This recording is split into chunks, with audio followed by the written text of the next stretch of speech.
할렐루야. 네, 반갑습니다. 2024년 9월 둘째 주 목요일 안산 동산교회 전도대 예배로 모이신 우리 사랑하는 전도대 대원 여러분들 주님의 이름으로 환영하고 축복합니다. 이 빗속을 뚫고 나오신 우리 여러분들 다시 한번 축복하는데요. 우리 옆에 있는 지체들과 이렇게 반갑게 환영하며 인사했으면 좋겠습니다. 네, 반갑습니다. 환영합니다. 인사 나눠주세요. 네. 반갑습니다. 정말 환영합니다. 네, 오늘부터는 39기 사형이 훈련학교가 시작됩니다. 예수님의 가신 길을 따라서 겸손하게 우리 한 걸음을 떼신 우리 사형리 훈련생 여러분들께 이 시간 우리 승리하시라고 축복의 박수 보냈으면 좋겠습니다. 네. 오늘 이 시간에는 우리 새 노래로 주님을 찬양했으면 좋겠습니다. 잘 모르시는 찬양일 수 있지만 찬양의 가사의 고백이 우리의 믿음의 고백이 되기를 소망합니다. 우리의 삶을 가장 귀한 삶이라고 말씀하여 주시고 예수님을 전하는 삶을 가장 귀한 삶이라고 여기며 아무도 몰라주는 작은 삶이지만 예수를 위해 살아간다면 그렇게 살아가는 우리의 삶은 가장 귀한 삶일 것인 줄 믿습니다. 이런 고백을 가지고 이 시간 찬양으로 나아가겠습니다.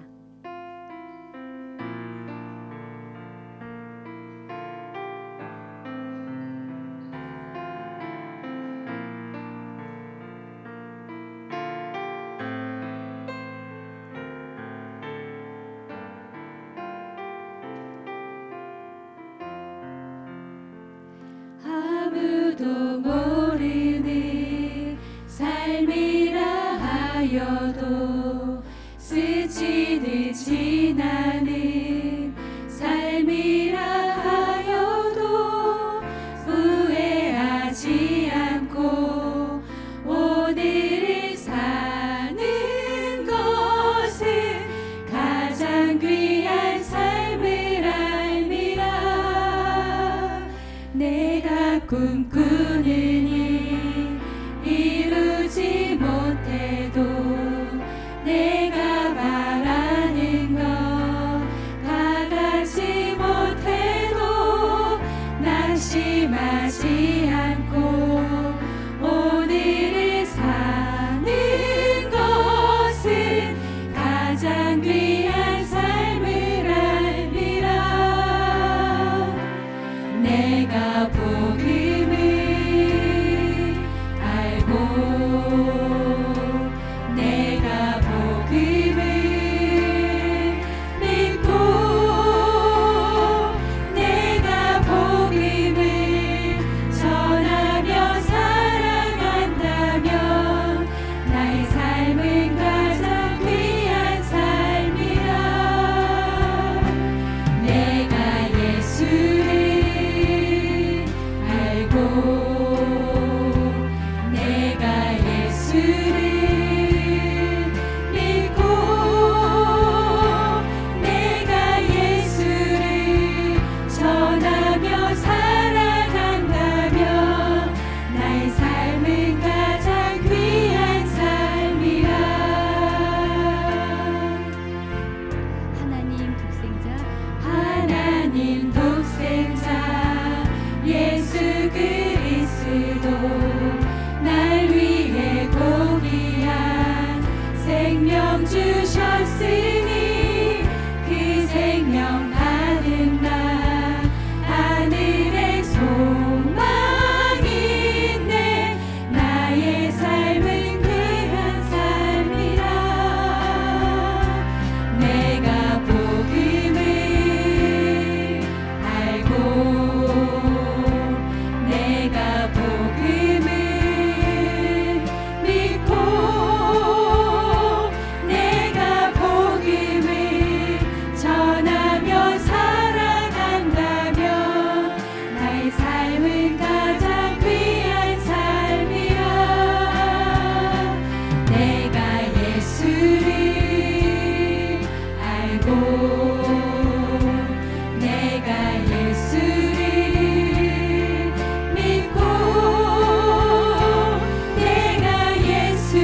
감사와 영광의 박수 올려드립니다.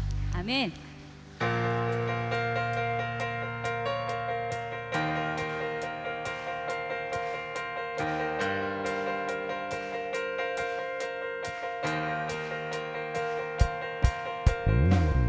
시간 우리 함께 큰 소리로 박수 치시면서 우리와 함께 하시는 주님, 우리의 삶 속에 영원히 거하시는 주님을 우리 힘차게 찬양하겠습니다.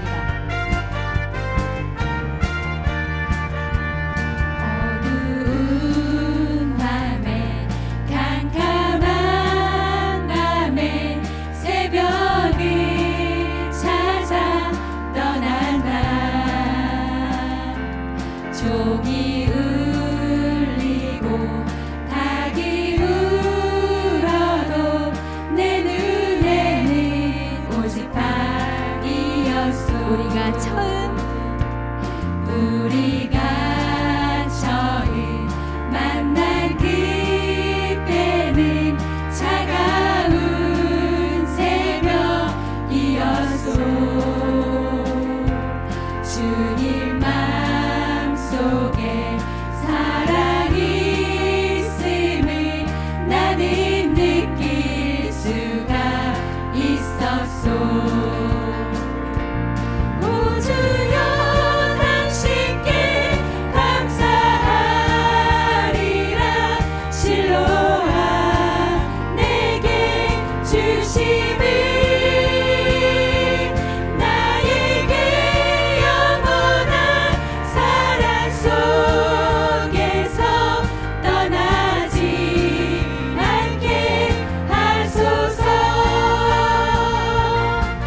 주님의 은혜에 담비 내려 나 흠뻑 적셔주옵소서.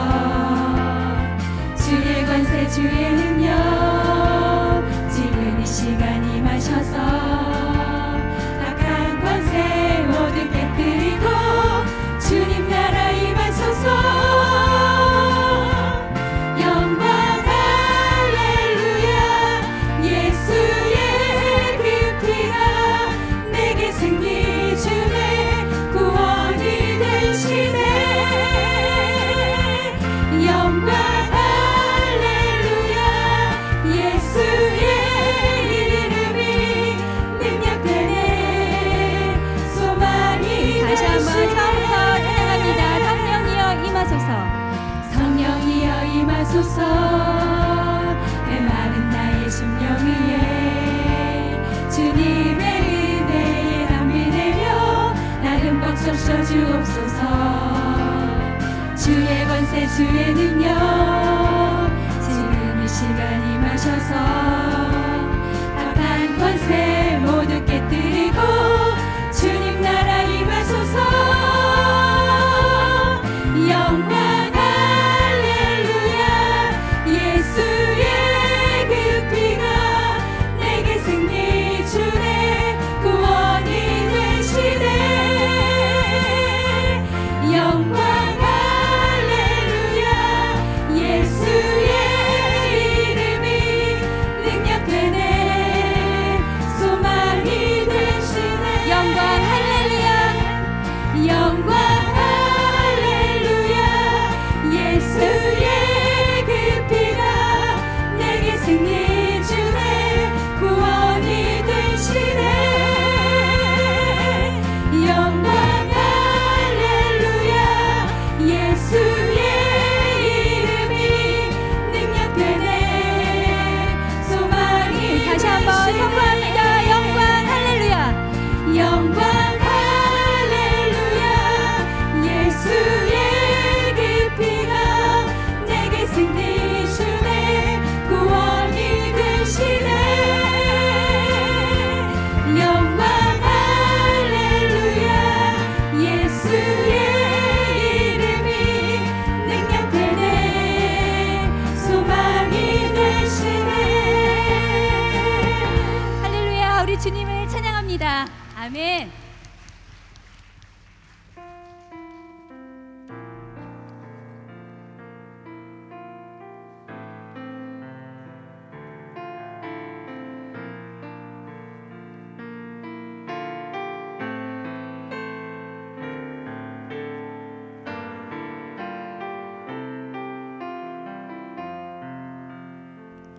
아무도 모르는 삶이라 하여도 스치듯 지나는 삶이라 하여도 후회하지 않고 오늘을 사는 것은 가장 귀한 삶을 알미라.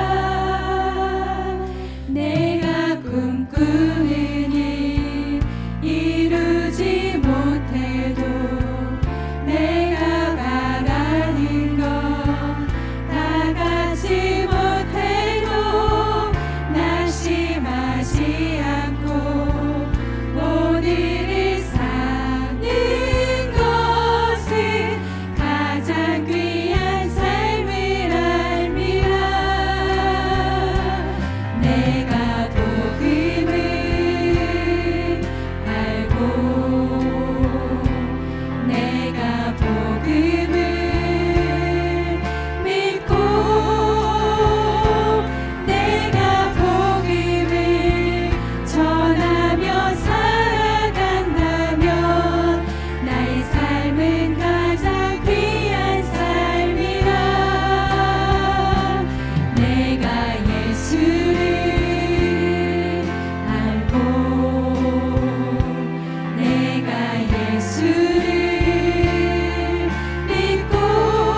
주셨으니 그 생명 받은 나 하늘의 소망인데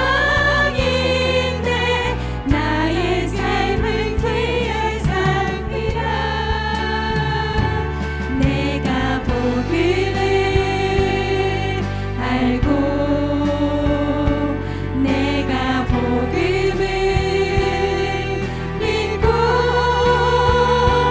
내가 복음을 전하며 살아간다면 나의 삶은 가장 귀한 삶이라 내가 예수를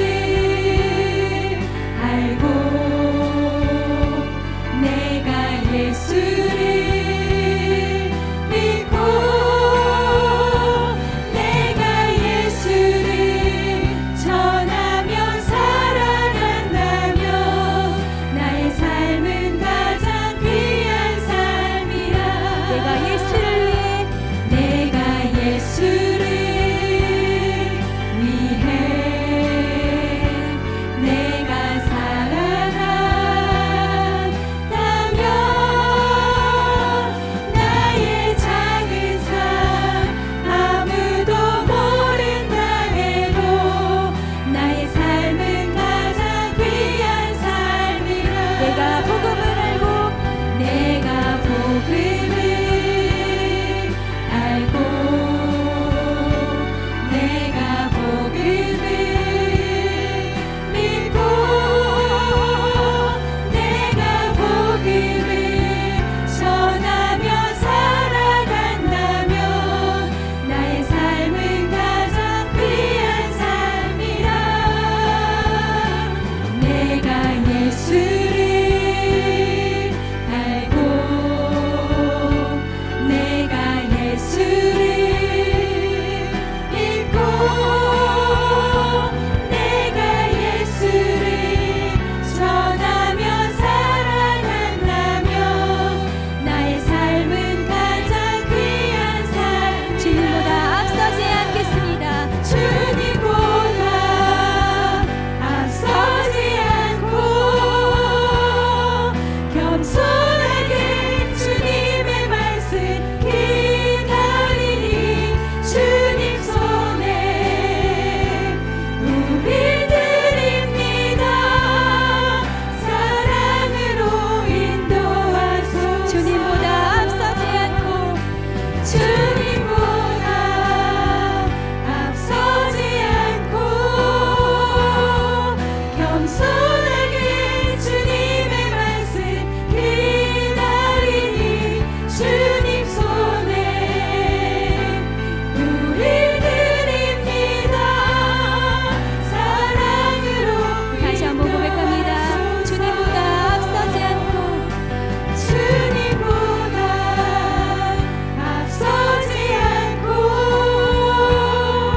겸손하게 주님의 말씀 기다리니 주님 손에 우리 드립니다 사랑으로 인도하소서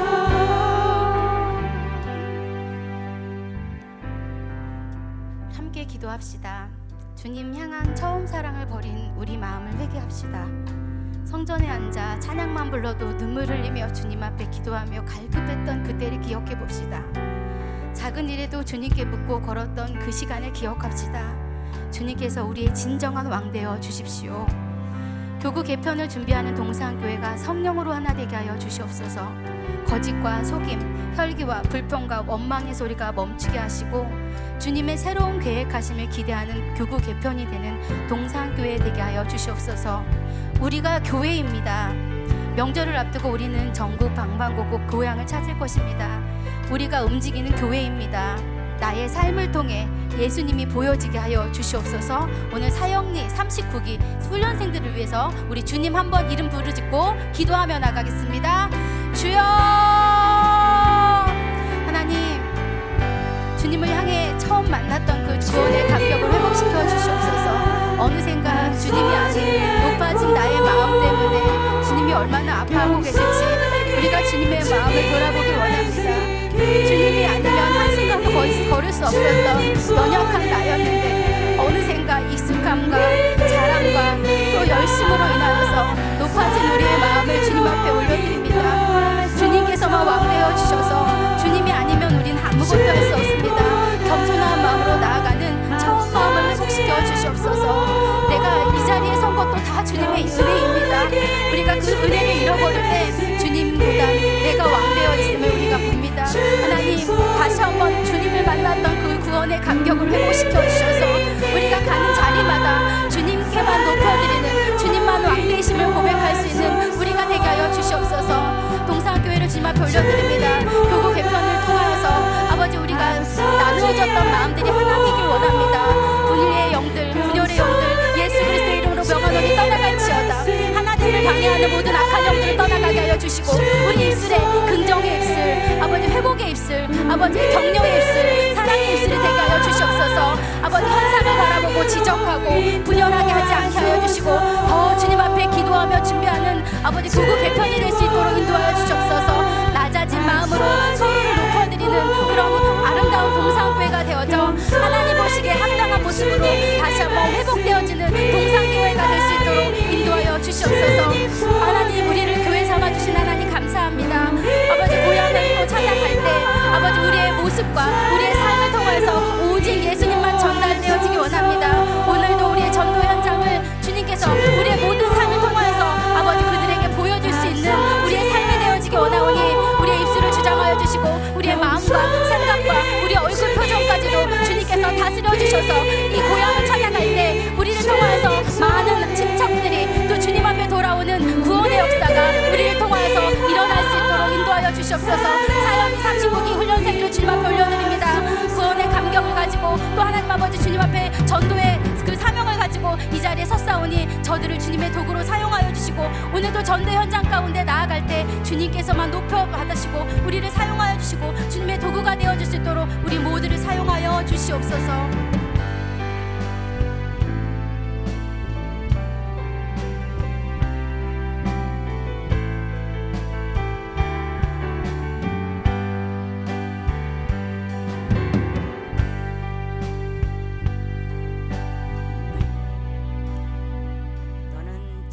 말씀을 옳게 분별하며 부끄러울 것이 없는 일꾼으로 인정된 자로 자신을 하나님 앞에 드리기를 힘쓰라. 폭염 속에서 우리를 지켜주셔서 이 자리에 모이게 하심을 감사드립니다. 하나님 아버지, 긍휼에 힘입어 우리가 구원의 은혜를 누릴 수 있음에 또한 감사를 드립니다. 안산 동산교회 전도대 하반기 사역 가운데 온유와 겸손과 오래 참음으로 성령으로 하나 되게 하여 주시고, 전도대가 안산 땅을 밟는 곳마다 성령의 충만한 역사가 일어나게 하여 주옵소서. 전도대를 담당하는 정혜령 목사님에게 하늘의 권능을 덧입혀 주시고, 오늘 말씀을 전하는 이성모 목사님을 통하여 주의 음성을 듣는 시간이 되게 하여 주옵소서. 10월에 있을 교구 재편성을 통하여 성령 안에서 온전한 연합이 이루어지게 하여 주옵소서.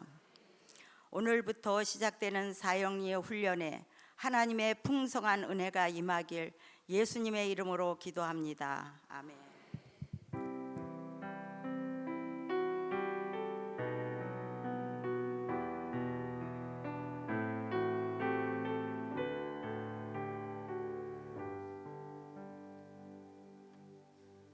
옆 사람과 인사하도록 하겠습니다. 우리의 구원자는 예수님이십니다.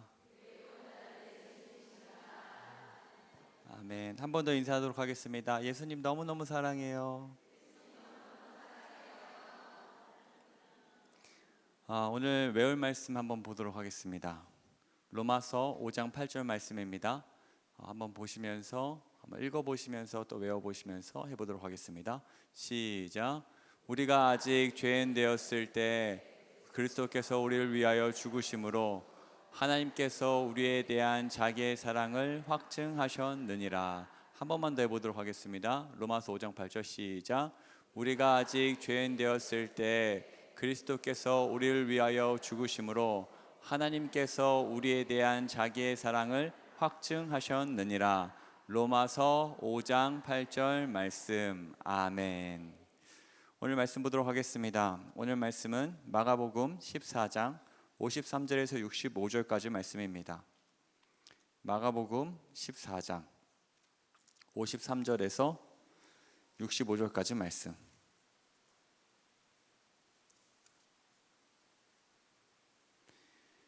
신약성경 81페이지입니다. 다 찾으셨으면 제가 한 절 읽고 여러분이 한 절 읽고 교독하도록 하시겠습니다. 그들이 예수를 끌고 대제사장에게로 가니 대제사장들과 장로들과 서기관들이 다 모이더라.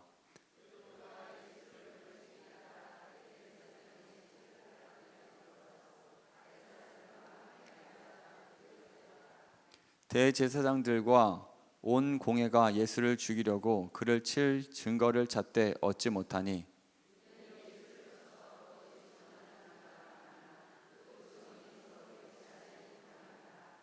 어떤 사람이 일어나 예수를 쳐서 거짓 증거하여 이르되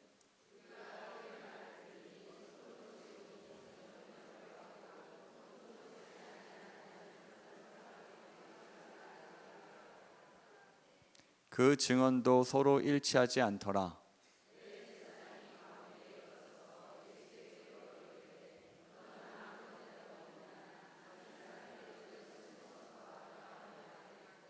침묵하고 아무 대답도 아니하거늘 대제사장이 다시 물어 이르되 내가 찬송받을 이의 아들 그리스도냐?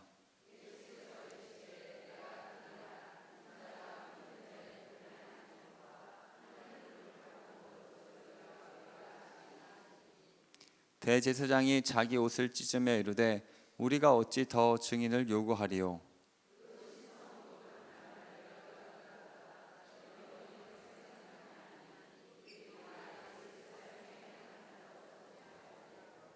같이 읽겠습니다. 어떤 사람은 그에게 침을 뱉으며 그의 얼굴을 가리고 주먹으로 치며 이르되 선지자 노릇을 하라 하고 하인들은 손바닥으로 치더라. 아멘. 오늘 말씀은 전도대를 같이 담당하고 계시고 함께 사역하고 계시는 우리 하나님의 말씀을 그대로 대언함으로 전도대원들에게 전도의 열정을 불어일으키실 이성모 목사님 나와서 말씀 전해주시겠습니다.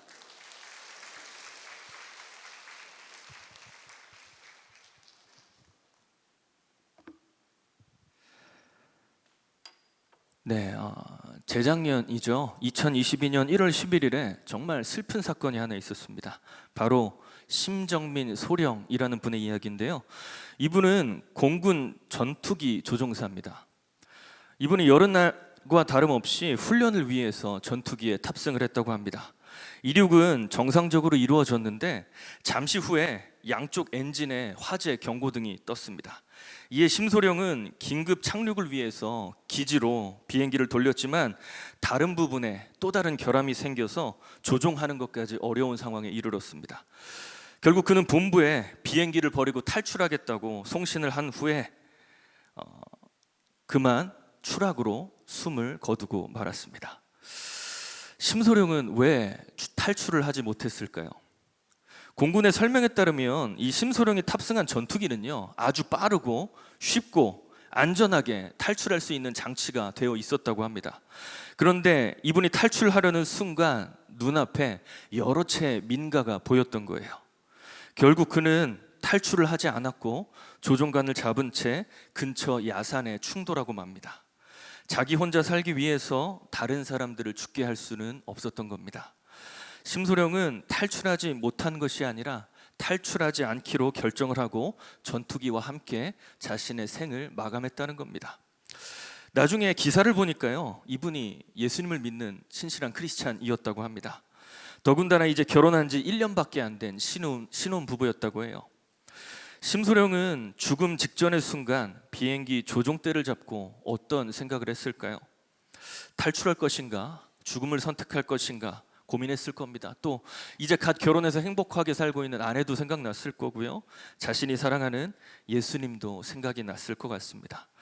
우리가 그의 생각을 다 알 수는 없지만 그는 다른 사람들의 생명을 살리기 위해서 자신의 생명을 버린 의인이었습니다. 저는 이 심소령의 이야기를 뉴스로 접하고요, 며칠 동안 참 여러 생각에 잠겨 있었던 것 같아요. 내가 이 심소령이었다면 어떤 선택을 했을까? 나였어도 그런 선택을 할 수 있었을까? 고민이 되더라고요. 그리고 이분 안에서 저는 예수님의 모습을 발견할 수 있었습니다.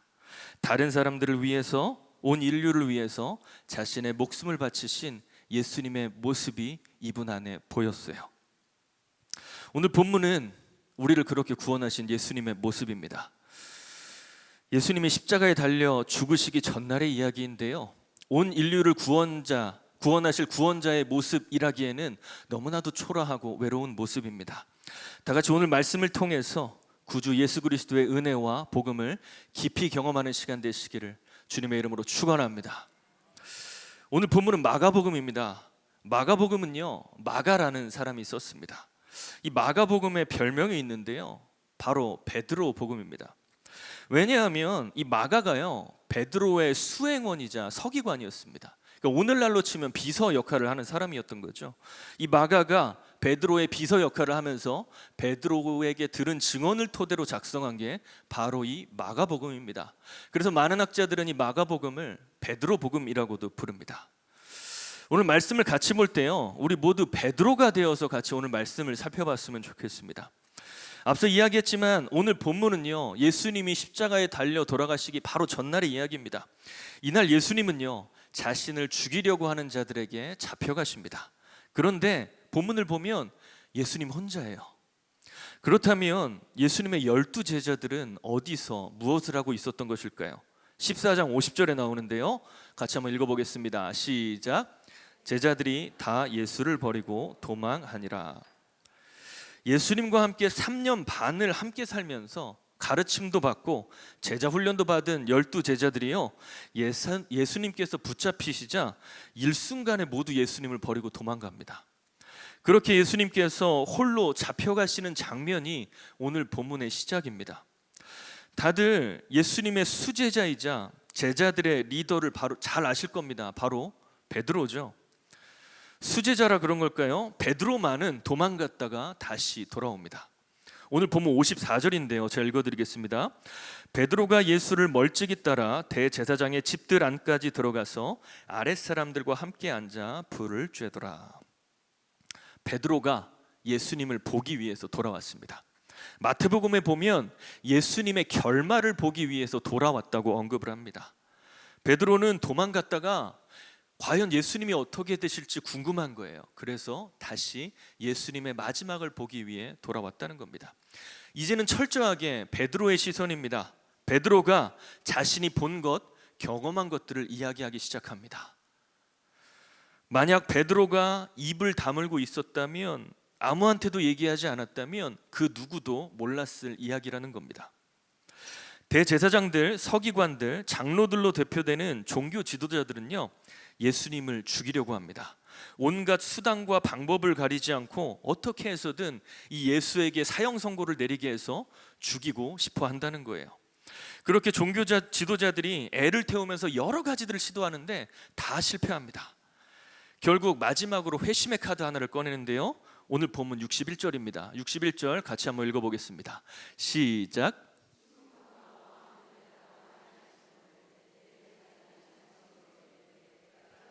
받을 이의 아들 그리스도냐.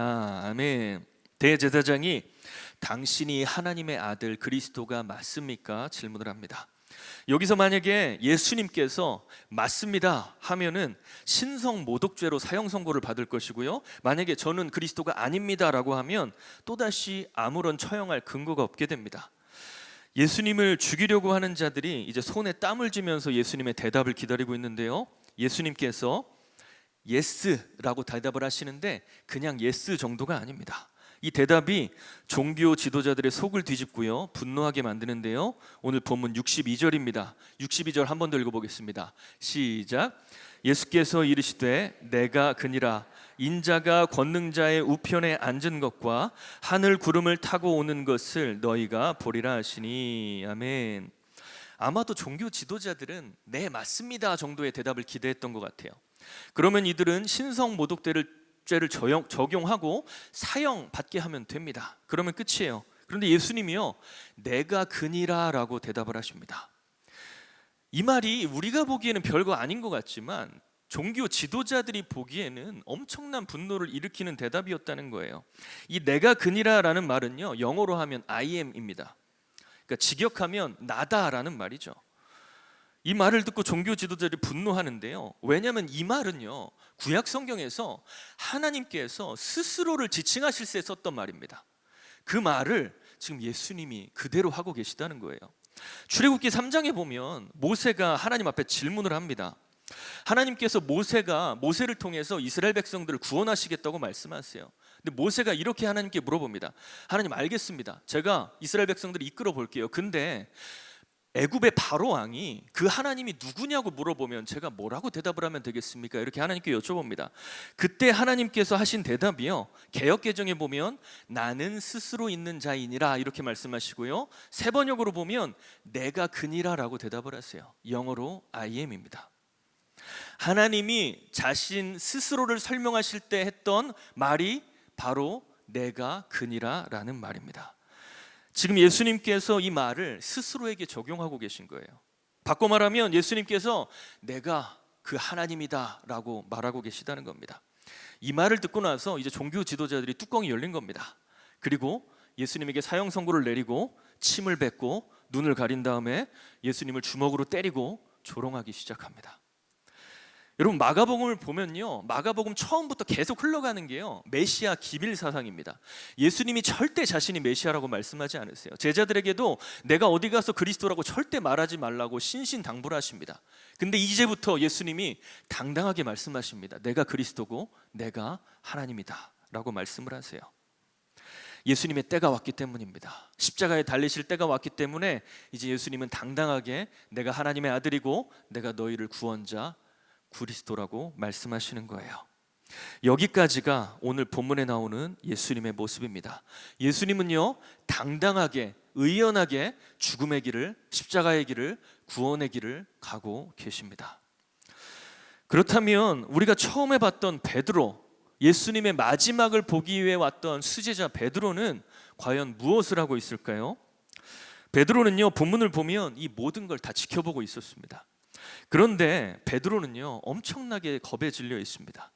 예수님의 처참한 모습을 보고 있는 베드로에게 대제사장의 여종 한 명이 찾아와서 이렇게 물어봐요. 너도 저 예수라는 자와 함께 있던 자 아니야? 이렇게 물어봅니다. 거기에 대한 대답이 68절에 나오는데요, 베드로가 이렇게 말합니다. 나는 네가 무슨 말하는지 모르겠다. 예수님을 부인해요. 점점 더 많은 사람이 모여들고요, 베드로는 당황하기 시작합니다. 여종이 또 한 번 물어봅니다. 너가 저 예수와 같이 다니는 거 봤는데? 베드로가 또 한 번 부인해요. 나는 예수를 몰라. 이렇게 대답을 합니다. 그리고 여종과 사람들이 다시 한 번 물어보는데요, 베드로가 이렇게 대답합니다. 71절 72절입니다. 같이 한번 읽어보겠습니다. 시작. 그러나 베드로가 저주하여 맹세하되 나는 너희가 말하는 이 사람을 알지 못하노라 하니 닭이 곧 두 번째 울더라. 이에 베드로가 예수께서 자기에게 하신 말씀 곧 닭이 두 번 울기 전에 내가 세 번 나를 부인하리라 하심이 기억되어 그 일을 생각하고 울었더라. 아멘. 지금 이 상황이 일어나기 며칠 전에요, 예수님이 베드로에게 예언을 하나 하셨습니다. 베드로야, 네가 나를 3번 부인하게 될 거야. 그 얘기를 듣고요, 베드로가 기고만장해서 이렇게 대답합니다. 예수님, 다른 제자들이요 다 예수님 부인해도 저는 아니에요. 저는 예수님을 위해서 목숨까지 바칠 준비가 되어 있습니다. 이렇게 얘기를 했습니다. 그런데 그런 베드로가, 수지자인 베드로가 아무런 힘도 없는 하찮은 여종의 질문에 대답 한 번 제대로 하지 못하고 예수님의 말씀대로 3번 예수님을 부인하는 거예요. 그렇게 베드로가 비참하게 무너집니다. 사랑하는 여러분, 여기까지가요 예수님과 그의 수제자 베드로의 이야기입니다. 예수님은 베드로를 비롯해서 자신의 모든 백성을 구원하기 위해서 당당하게 죽음의 길을 가고 계십니다. 그런데 같은 순간 그의 수제자라고 할 수 있는 베드로는요 아주 비참하게 예수님을 부인하며 무너져 내립니다. 그렇게 예수님은 모두에게 버림받은 채, 수제자 베드로에게까지 버림받은 채 홀로 십자가의 길을 가십니다. 그런데 여러분, 여기서 한번 고민해 보고 싶은 부분이 하나 있어요. 베드로는 왜 굳이 이런 얘기를 하고 있는 걸까요? 이야기를 한 정도가 아니라 지금 성경 기록으로 남겨서 2000년이 지난 우리에게까지 언급이 되고 있습니다. 자기에게는 치부와도 같은 실패의 이야기란 말입니다. 베드로는요, 훗날 초대교회 수장이 됩니다. 제자 그룹뿐만 아니라 초대교회 전체를 인도하는 리더가 된다는 거예요. 그런 그에게 이런 비참한 모습의 이야기들은 자신에게 치부와 같은 이야기란 말입니다. 자기에게 약점이 될 거란 말이에요. 다른 사람들이 이걸 가지고 자신을 공격할 수도 있는 이야기란 말입니다. 그런데 베드로가 지금 그 얘기를 하고 있다는 거예요. 왜냐하면 베드로에게 가장 중요한 이야기가 바로 이 이야기이기 때문입니다. 왜냐하면 베드로가 이 사건을 통해서 경험했던 게 그에게 정말 컸기 때문이에요. 너무나도 중요한 경험을 했기 때문입니다. 어찌 보면 베드로 신앙의 본질은요, 이때 생겼다고 할 수 있습니다. 이때 베드로가 진짜 예수님의 제자가 된 거예요. 오늘 본문에서 베드로가 경험한 것은요, 크게 두 가지로 볼 수 있습니다. 첫 번째입니다. 베드로가 경험한 것은 첫 번째로 나는 변하지만 예수님은 변하지 않는다는 겁니다. 나는 예수님을 부인하지만 예수님은 베드로를 부인하지 않는 분이라는 거예요. 베드로는요, 비참하게 무너졌습니다. 예수님을 부인하고 저주하고 비굴하게 살아남았어요. 그러나 예수님은요, 베드로가 그런 것과 상관없이 그를 구원하기 위해서 십자가의 길을 가신다는 겁니다. 나는 변하지만 예수님은 변하지 않는 분이라는 거예요. 거기에 예수님의 신실함에 인류의 소망이 있다는 걸 베드로는 깨달았습니다.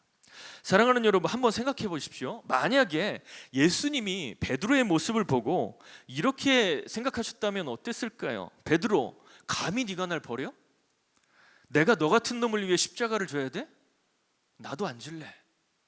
내가 왜 그래야 돼?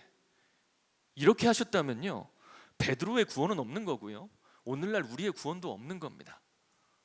인간의 행동에 따라서, 인간의 순종에 따라서, 인간의 믿음에 따라서 하나님의 행동이 좌지우지 된다면 우리의 구원은 없는 거예요. 그런데 우리 예수님은 그런 분이 아니라는 겁니다. 우리의 행동과 우리의 믿음과 우리의 상황과는 전혀 상관없다는 거예요. 예수님은 자신의 제자들이 자신을 버려도, 자신을 사랑하는 백성들이 자신을 버려도 그들을 위해, 그들을 구원하기 위해 끝까지 십자가의 사명을 이루시는 분이라는 겁니다. 베드로는 비참하고 죄인된 자신에게 이것이 유일한 소망이 된다는 것을 깨달았습니다. 사랑하는 여러분, 이것은 오늘 우리에게도 마찬가지입니다. 베드로의 모습이 우리의 모습이기 때문이에요. 우리도 예수님을 믿는다고 말합니다. 사랑한다고 너무나도 자주 고백해요. 그런데 우리의 삶을 보면요, 베드로 못지않게 예수님을 부인하고 저주하고 비참하게 무너져 내립니다. 예수님을 믿는다 말하지만 죄악을 서슴없이 짚고, 예수님을 사랑한다 말하지만 거침없이 죄악 앞에 무너지는 게 우리의 모습이라는 거예요. 그런데 그런 모습과 상관없이 예수님은 우리를 구원하셨다는 겁니다. 그것이 우리에게 소망이고 우리에게 주어진 예수 그리스도의 복음이라는 겁니다. 사랑하는 여러분, 창세기 15장에 보면요, 우리 하나님께서 성경에서 처음으로 언약 체결식을 하는 장면이 나옵니다. 바로 믿음의 조상 아브라함과 언약 체결식을 거행하세요. 이것이 그 유명한 횃불 언약입니다. 하나님께서 아브라함이 이해할 수 있도록 당시 문화에 이루어졌던 언약 체결식의 형태로 아브라함과 언약을 체결하십니다. 어떤 형태의 언약 체결식이냐면, 언약을 맺는 두 대상이 존재합니다. 오늘날로 치면 갑과 을이 존재해요. 그래서 둘은 약속을 하기로 하고 약속에 대한 규정들을 정합니다. 이러한 언약을 두 당사자가 모두 동의한다는 것을 나타내기 위해서 의식을 행하는데요, 제물을 가져옵니다. 예를 들어서 소를 가져와요. 그럼 소를 반으로 쪼개서 벌려놓습니다. 그러면 갑 앞에서 을이 그 제물 사이를 지나가는 거예요. 지나가면서 갑에게, 갑님, 제가 이 언약을 어기면 이 제물처럼 쪼개져도 죽어도 좋습니다 하는 의미로 그 앞을 지나가는 겁니다. 만약에 을이 언약의 조항을 어길 경우에 그 제물처럼 죽게 된다는 거예요. 재물들을 쪼개면 얼마나 많은 피가 나오겠습니까? 을이 그 피바다 위를 걸어가면서 내가 약속을 어기면 이렇게 되겠구나 두려움에 떨면서 그 약속을 이루는 거예요. 약속을 체결하는 겁니다. 그런데 창세기를 보면 언약 체결식이 좀 달라요. 갑과 을이 있으면 을이 지나가야 되는데 지금 구약에서 창세기에서 그 사이를 불이 지나갑니다. 횃불이 지나가요. 구약에서 불은요 하나님을 나타냅니다. 하나님이 지나가는 거예요. 갑이 지금 지나가는 겁니다. 이 말은요 을이 약속을 어겨도 갑인 하나님이 책임지시겠다는 겁니다. 아브라함이 언약을 어겨도 하나님을 배신해도 하나님이 책임지시겠다는 거예요. 그리고 훗날 아브라함이 언약을 어길 뿐더러 아브라함의 후손들이 이 언약을 밥 먹듯이 어깁니다. 약속대로 하나님께서 2000년 뒤에 이 땅에 내려오시죠. 그리고 약속한 대로 십자가 위에서 예수님이 쪼개져 버리십니다. 아브라함부터 존재했던 모든 인류가 하나님의 언약을 어겼는데 그 모든 것을 대신해서 하나님이신 예수님께서 그 약속을 이루신 겁니다. 아브라함과의 약속을 다 이루셨다는 거예요. 사랑하는 여러분, 이것이 하나님의 변하지 않음입니다. 신실함입니다. 아브라함부터 하셨던 그 약속을 영원히 지키시는 하나님이시라는 거예요. 사랑하는 여러분, 아브라함과 같은 베드로, 그 베드로가 예수님을 버려도 그 약속을 예수님은 지키셨다는 겁니다. 우리는 오늘도 베드로처럼 아브라함처럼 언약을 어기며 살아갑니다. 그런데 그런 우리를 위해서 예수님이 십자가를 지셨다는 거예요. 이런 예수님이 계시기 때문에 우리에게 소망이 있고 구원이 있다는 겁니다. 신실하신 우리 예수님을 우리 모두 기억하길 소원합니다. 예수님만 붙들고 살아가는 저와 여러분 되시기를 주님의 이름으로 축원합니다. 말씀으로 돌아가 보겠습니다. 베드로가 깨달은 두 번째입니다. 예수님은 단순히 구원만 주시는 분이 아니라 오늘 나의 삶에 찾아오시는 분이라는 거예요. 오늘 본문 마지막에 보면 베드로의 모습이 어떻습니까? 베드로가요 고작 여종의 질문에 대답도 하지 못하고 무너져 버렸습니다. 그렇게 무너져서 엎드려서 우는 모습으로 오늘 본문이 끝이 납니다. 아마 베드로가 엄청난 충격을 받았을 거예요. 내가 예수님을 사랑한다 믿었는데, 예수님을 굳게 믿는다 믿었는데 내 믿음이 이것밖에 안 된다는 거에 충격을 받았을 겁니다. 엄청난 트라우마로 남았을 거예요. 이스라엘의 전설에 의하면요, 나중에 베드로가 설교할 때 단 위에 서기만 하면 어디선가 닭 울음소리가 들려왔다는 전설이 있습니다. 오죽하면 이런 전설이 있겠어요. 그런데요, 제가 성경을 묵상하다 보니까요, 이 전설은 말이 안 됩니다. 왜냐하면 예수님이요 베드로가 그런 트라우마를 갖고 살아가게 내버려 두시지 않았어요. 이 사건이 있은 지 3일 뒤에 우리 예수님이 십자가에서 죽으시고 부활하십니다. 고린도전서 15장에 보면요, 그렇게 부활하신 예수님께서 가장 먼저 수지자 베드로를 찾아가셨다고 기록을 합니다. 마가복음 16장에 보면 부활하신 예수님의 말씀을 들은 흰옷 입은 청년이 이렇게 말합니다. 16장 7절인데요, 제가 읽어보겠습니다. 가서 그의 제자들과 베드로에게 이르기를 예수께서 너희보다 먼저 갈릴리로 가시나니 전이 너희에게 말씀하신 대로 너희가 거기서 배우리라 하라 하는지라. 아멘. 예수님이 이렇게 말씀하신 거예요. 내 사랑하는 제자 베드로 어디 있냐? 내가 베드로를 좀 만나야겠다. 베드로가 분명히 아파하고 괴로워하고 있을 텐데 내가 내 제자를 직접 만나야겠다. 만나서 내가 그를 결코 책망하지 않고 마음 다해 그를 위로하고 사랑해 줄 것이다. 이렇게 말씀하셨다는 거예요. 예수님은 다 아셨습니다. 베드로가 자신을 부인할 거라는 거예요. 이미 그 전부터 알고 예언까지 하셨습니다. 누가복음에 보면 베드로가 예수님을 마지막으로 부인할 때, 예수님의 이름을 저주할 때 예수님과 베드로의 눈이 마주쳤다는 구절이 나옵니다. 그 순간 자신을 부인하고 저주하는 베드로를 향해서 예수님은 책망의 눈빛으로 그를 바라보지 않으셨을 겁니다. 베드로, 너 부활하고 다시 보자. 내가 가만두나 보자. 이렇게 말씀하시지 않았을 거라는 거예요. 자신을 부인하고 아파하고 괴로워하고 있을 제자를 예수님은 걱정하고 계셨을 거라는 겁니다. 그래서 예수님이 부활하시고 가장 먼저 베드로를 찾아가셨어요. 자신이 사랑하는 제자 베드로가 실패한 채 무너져 있을 걸 아시고 가서 그를 위로하시고 일으켜 세우셨다는 겁니다. 그렇게 베드로를 회복시키셨다는 거예요. 이렇게 예수님을 만나서 회복한 베드로가 닭 울음소리에 트라우마가 생긴다? 저는 말이 안 된다고 생각합니다. 오히려 베드로는 더욱 힘있고 당당하게 예수님의 제자가 되어서 복음 전도자가 되어서 사도행전에서 복음을 전파합니다. 베드로가 설교하니까 막 3,000명씩 회심을 하죠. 그게 베드로의 모습이지 트라우마로 힘들어하는 베드로의 모습은 아니라는 겁니다. 사랑하는 여러분, 오늘날도 마찬가지예요. 우리도 죄를 짓고 베드로처럼 무너져 내립니다. 그런데 예수님이 우리를 책망하지 않으신다는 거예요. 우리를 비방하거나 포기하지 않으신다는 겁니다. 나를 만나고 싶어 하시고 치유하고 싶어 하시고 회복시켜 주고자 하신다는 거예요. 그게 예수님의 마음이라는 겁니다.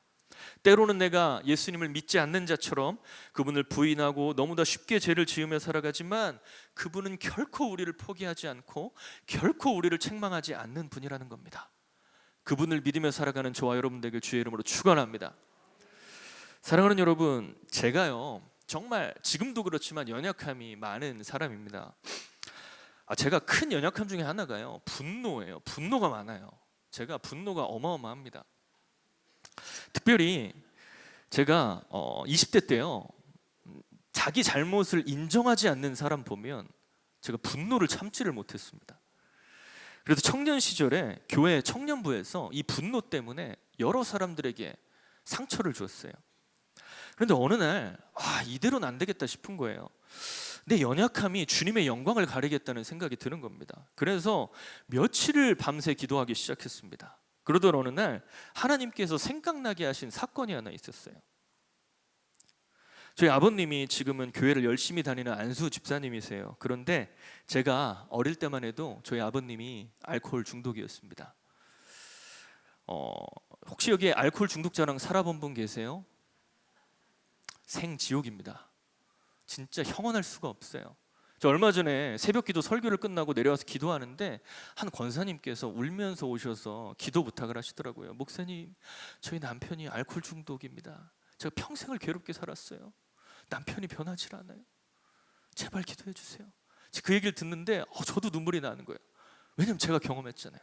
저희 엄마가 그것 때문에 평생 고통스럽게 사는 걸 제가 다 봤잖아요. 그 권사님 위해서 기도하는데 막 눈물이 나는 겁니다.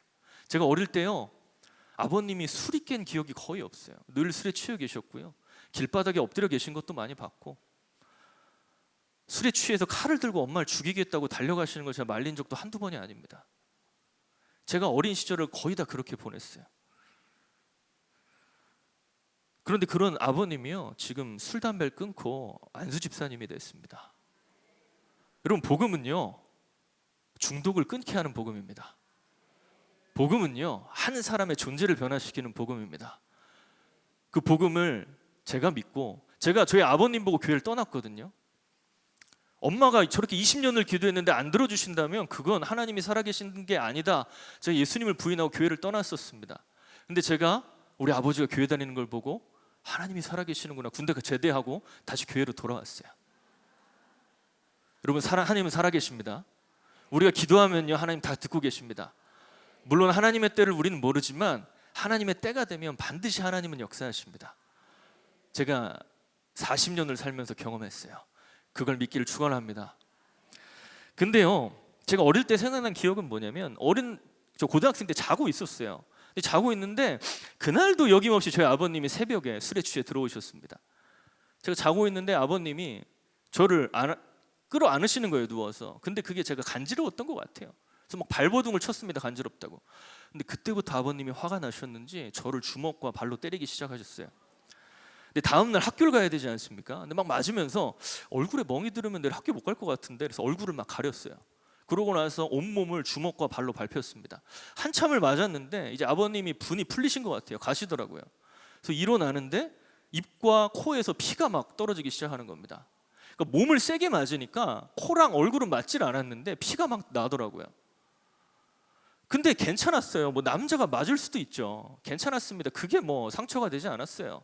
어릴 때 아버지한테 많이 맞았거든요. 근데 정말 상처가 됐던 건 다음 날이었습니다. 다음 날 아버님이 술이 깼는데 전혀 기억을 못 하시더라고요. 학교 잘 다녀오라고 하시더라고요. 근데 제가 세월이 지나고 그 기억을 잊고 있었어요. 근데 기도하는데 하나님이 그걸 생각나게 하시는 겁니다.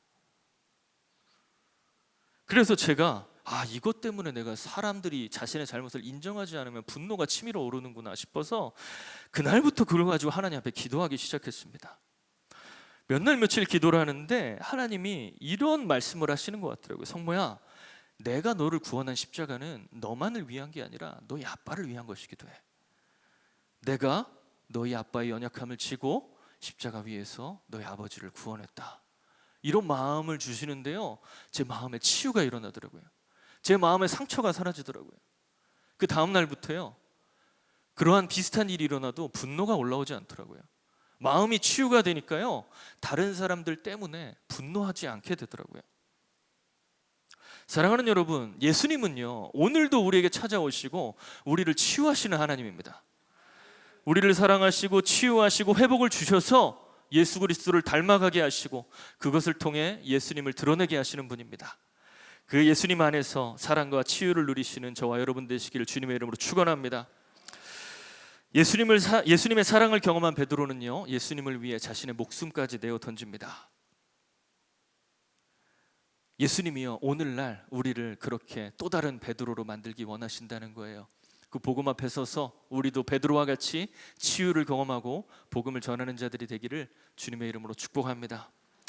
말씀 맺겠습니다. 사실 제가 어떻게 말씀을 맺을까 사실 여러 가지를 준비하다가 오늘 마지막에 아침에 기도하면서 하나를 선택해서 들고 왔습니다.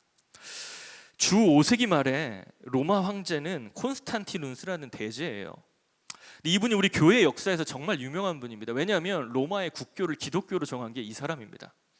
근데 이분의 말년이 또 되게 유명한데요. 왜냐하면 이분이 죽기 전까지 세를 안 받습니다.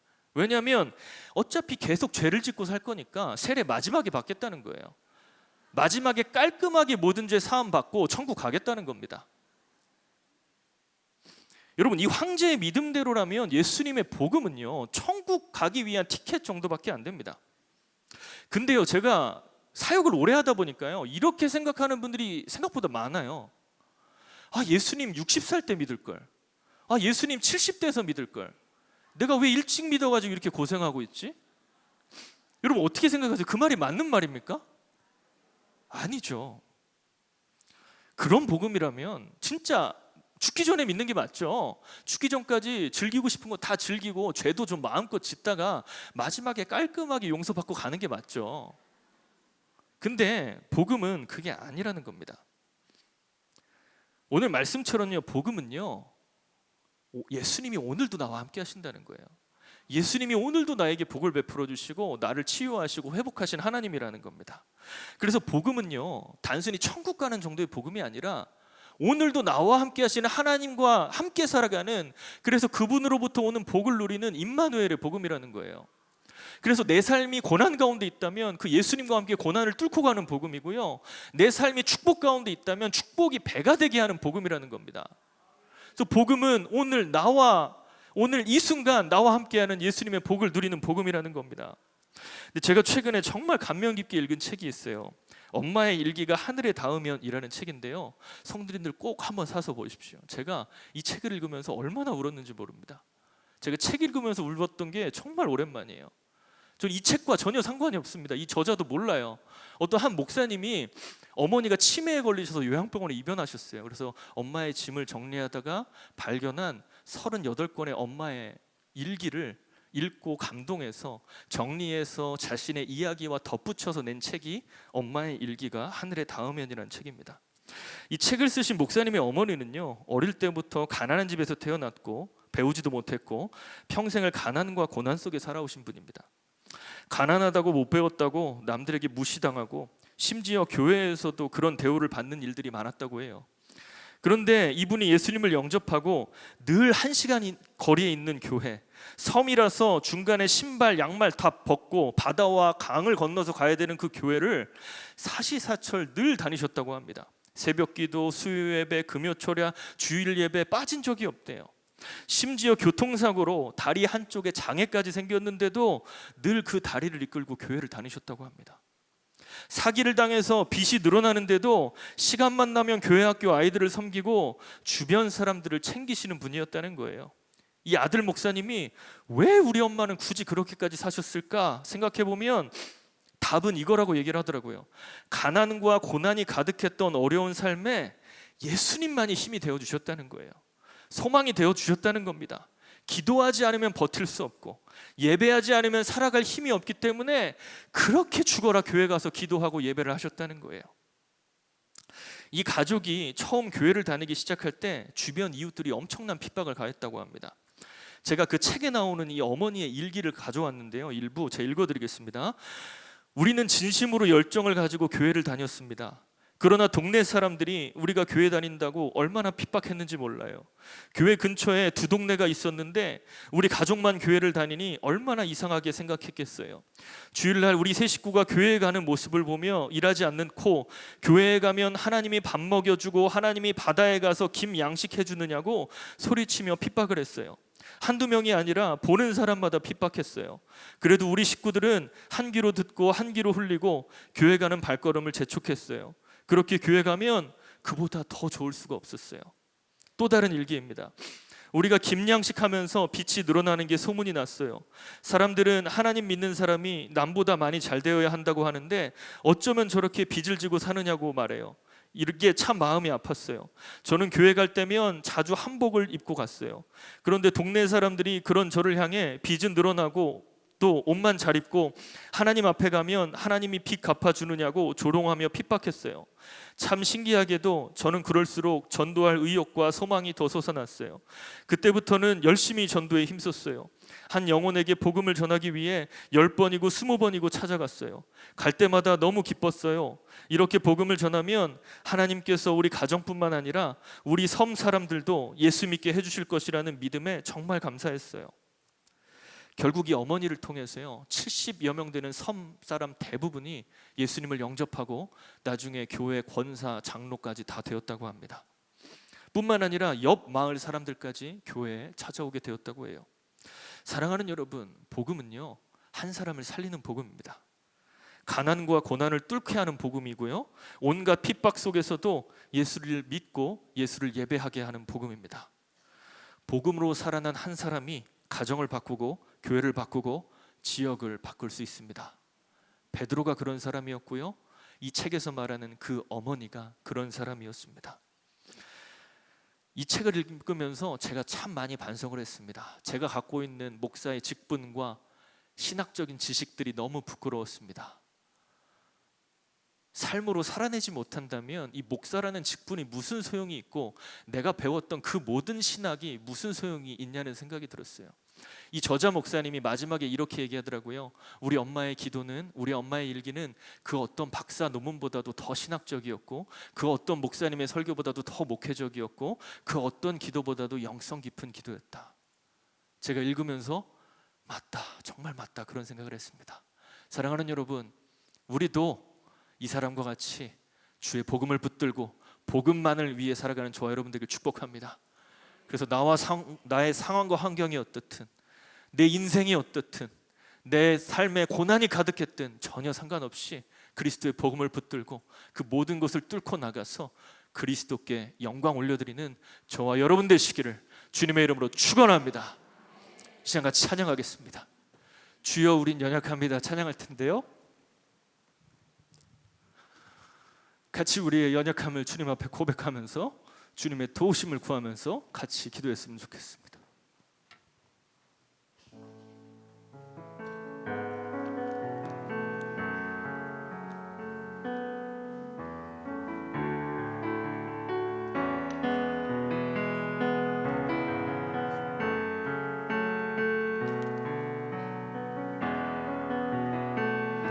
주여 우린 연약합니다. 주여 우린 연약합니다. 우린 오늘에 힘겨워합니다. 주 뜻 이루며 살기에 부족합니다. 우린 연약합니다. 주여 우린 넘어집니다.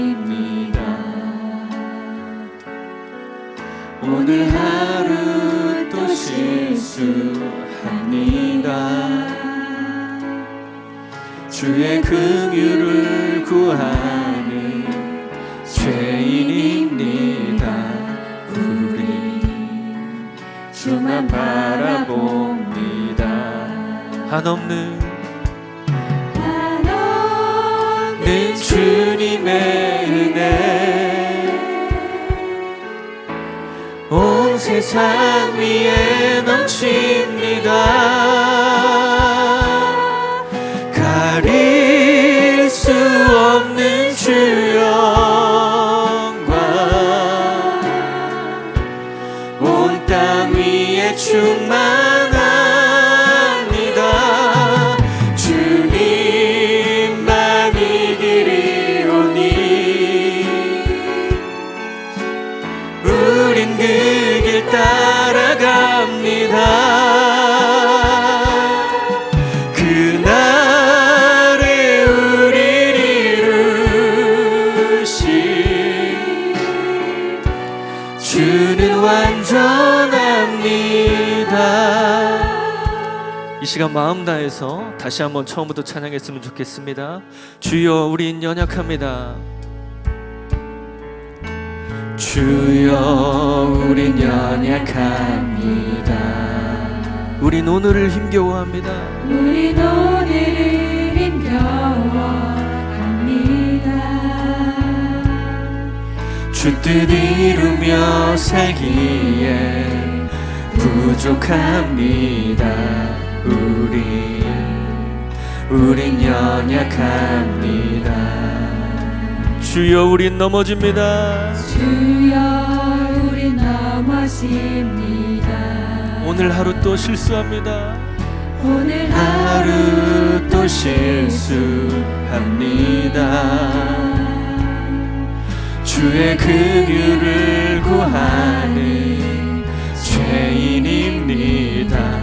우리 주만 바라봅니다. 선포하겠습니다. 한없는 주님의 은혜, 한없는 주님의 은혜 온 세상 위에 넘칩니다. 가릴 수 없는 주 영광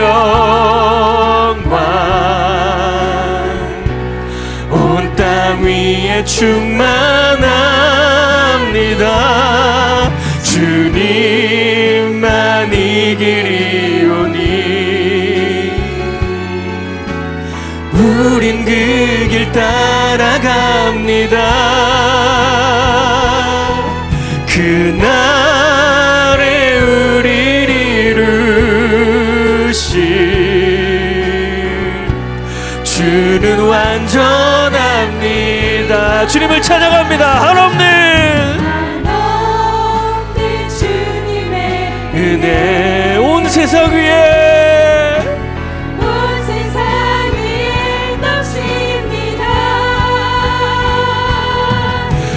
가릴 수 없는 주 영광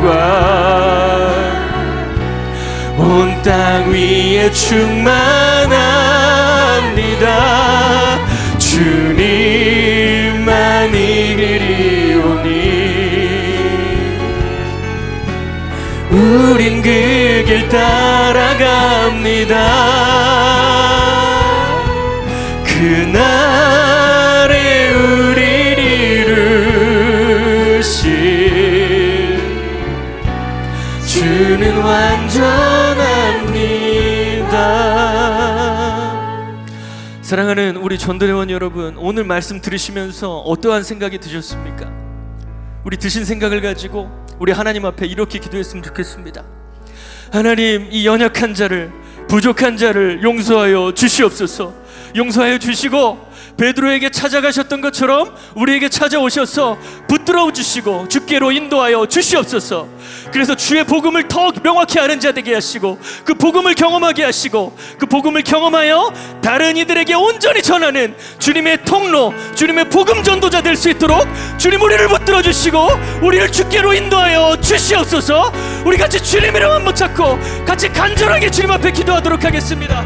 주님 이름 찾습니다. 주여! 사랑하는 주님, 주의 말씀 앞에 서니 우리가 얼마나 부족하고 연약하고 하나님 앞에 얼굴을 들을 수 없는 죄인인지를 우리가 다시 한번 깨닫습니다. 주님, 예수님을 부인한 자가 베드로가 아니라 바로 우리이며 예수님의 이름의 영광을 가린 자가 바로 우리라는 것을 다시 한번 깨닫습니다. 주님, 그럼에도 주님은 베드로를 찾아가셨고 그들을 치유하셨고 베드로를 다시 한번 주님의 전도자로 세우셨습니다. 주님, 우리가 베드로와 같은 자임을 고백합니다. 연약한 짐을 고백합니다. 주님, 제가 목사인데, 주님, 제가 신학을 배웠는데, 제가 주님 복음을 받아들이고 그것을 전하지 않으면, 삶으로 살아내지 않으면 제가 목사인 게, 제가 신학을 한 게 무슨 소용이 있습니까? 주님, 나의 연약하고 부족함을 용서하시고 나의 죄악됨을 용서하시고 다시 한번 주님을 붙들고 일어나서 그 어떤 것이 아니라 주님을 바라보며 주님의 복음을 붙들며 주님의 복음대로 살아가는 자 되게 하여 주시옵소서. 어떠한 상황에서도 불평불만하지 않고 주님의 복음으로 그 모든 것을 뚫고 나가며 그리스도의 이름에 영광 올려드린 자 될 수 있도록 주님, 저를 붙들어 주시옵소서. 저를 인도하여 주시옵소서. 그래서 주님, 나의 삶이 그리스도의 이름의 영광이 되게 하시고 예수 그리스도의 사랑과 영광을 드러내는 자 될 수 있도록 주님, 저를 붙들어 주시옵소서. 주님, 저를 긍휼히 여겨 주시옵소서. 주님, 나를 불쌍히 여겨 주시옵소서. 주님, 나에게 찾아오셔서 베드로에게 하셨던 것처럼 나를 회복하시고 나를 일으켜 주시고 나를 다시 한번 주님의 제자로 주님의 사람으로 삼아 주시옵소서. 그렇게 주님이 오셔서 나를 붙들어 주시길 간절히 기도합니다. 그렇게 주님이 찾아오셔서 나를 치유하여 주시고 나를 주님의 사람으로 만들어 주시고 나를 주께로 인도하여 주길 간절히 소원합니다. 주님 오셔서 나를 그 주께로 인도하여 주시옵소서. 나를 그렇게 주님께로 역사하여 주시옵소서. 사랑하는 여러분, 이 시간 다시 한번 기도할 때 이렇게 기도했으면 좋겠습니다. 하나님, 우리에게 정말 필요한 것은 복음입니다. 그리스도의 십자가를 경험하는 것입니다. 예수님의 십자가의 은혜가 얼마나 큰 것인지를 우리가 망각하지 않고 매일매일 경험하며 그 십자가 안에서 다시 새로워지고 다시 복음을 경험하고 그래서 다시 온전한 복음을 다른 이들에게 전하는 것입니다. 우리가 이 시간 다시 기도할 때 하나님 오셔서 십자가의 은혜를 회복하게 하여 주시옵소서. 십자가의 사랑과 은혜를 더욱더 깊이 경험하게 하여 주시옵소서. 그래서 오늘 내일 하루 더 예수님을 닮아가게 하시고 예수님의 사람 되게 하시고 예수님의 온전한 복음의 통로자 되도록 십자가를 경험케 하여 주시옵소서. 같이 주님 이름 한번 찾고 기도하도록 하겠습니다. 주님 이름 찾습니다. 주여, 주님 우리에게 오시옵소서. 우리에게 오셔서 십자가의 은혜가 오늘의 은혜 되게 하시고 십자가 은혜를 더욱더 깊이 경험하게 하시고 십자가 은혜를 망각하지 않게 하시고 하루라도 십자가를 붙들고 살아가는 우리 모든 전도대원과 제가 될 수 있도록 붙들어 주시옵소서. 주님, 우리는 조금만 놓치면 바로 세상으로 돌아가려 하고 주님의 말씀이 아니라 세상의 뜻을 쫓아가려 하고 주님을 잊어버리는 악한 존재임을 고백합니다.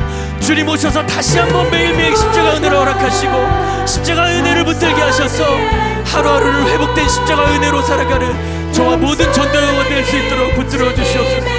그렇게 오셔서 우리를 붙드시고 주께로 인도하여 주시길 간절히 소원합니다. 날마다 십자가의 은혜를 경험하게 하여 주시옵소서.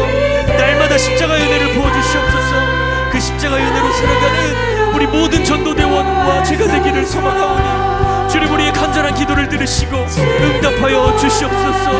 우리의 일상이 십자가가 되게 하시고 우리의 일상이 십자가의 은혜로 흘러넘치는 삶 되게 하여 주시옵소서. 그래서 우리를 만나는 자가 우리가 말하지 않아도 십자가를 경험하게 하시고 우리가 말하지 않아도 예수님의 사랑과 은혜를 경험할 수 있도록 우리 가운데 십자가의 은혜로 충만케 하여 주시옵소서.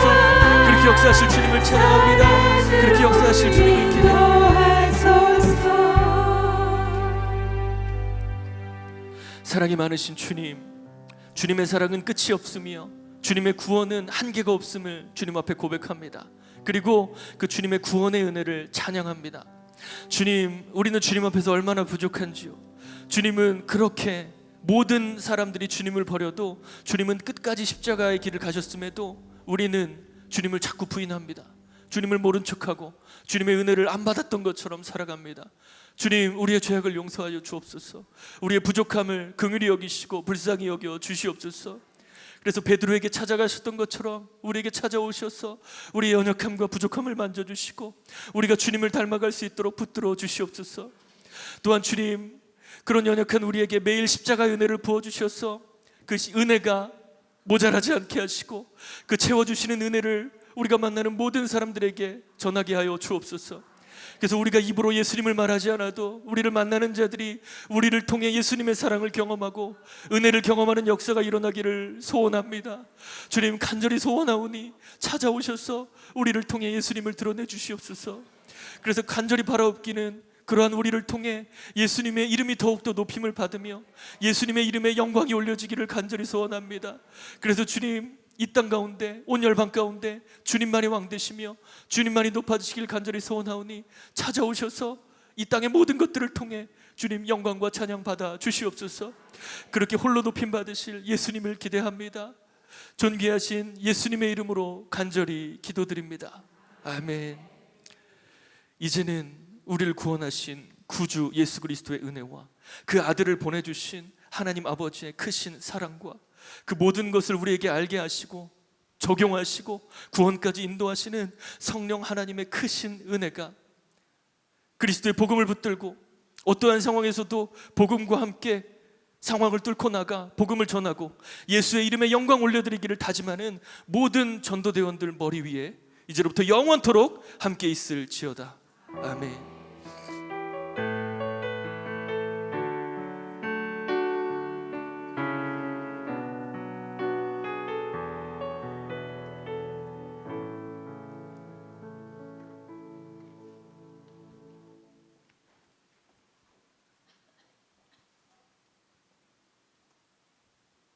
귀한 말씀 전해주신 목사님께 감사의 박수 올려드립니다. 우리 옆 사람과 인사할까요? 예수님만이 소망입니다. 우리 얼굴이 전도진 거예요. 네. 다시 한번 얼굴을 환하게 웃으면서 예수님만이 소망입니다. 네, 광고 드리겠습니다.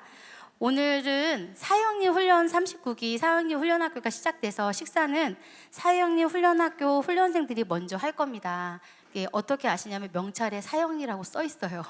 그러면 먼저 빨리 드시라고. 왜냐하면 이분들이 드셔야 바로 강의가 시작됩니다.